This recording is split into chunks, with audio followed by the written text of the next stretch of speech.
এই যে আজকে তোমাদের সাথে যে ভিডিওটা শেয়ার করব, ভিডিওটা কিছুদিন আগের। আর এই ভিডিওটার আমার মেন ভয়েস ওভারটা দেওয়াই আমায় কিছু কমেন্ট আর ডিএম করেছিল, তার রিপ্লাইগুলো।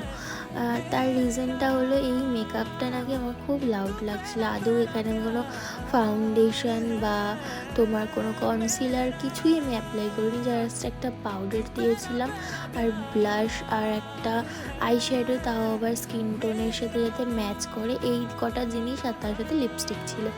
আমার এই দুটো তিনটে জিনিস দিয়ে আমি ইউজ করেছিলাম মেকআপগুলো। কোনো লাউড মেকআপই ছিল না। তার থেকে বড় কথা, আমার যেহেতু এটা অনেকক্ষণ স্টে করাতে হবে আর আমার প্রচণ্ড ঘাম হয়, তো আমি ওই জন্য বেশি বাইরে বেরোলে কিছু দিও না, মানে একদম ন্যাচারাল যাকে বলে এরকম কিছু রাখতে চেষ্টা করি। তো তার ছাড়াও ব্যাপারটা তখন এত বেশি ডার্ক লাগছিল কারণ আমার ঘরে লাইট জ্বলে যখন আমি ভিডিও বানাই।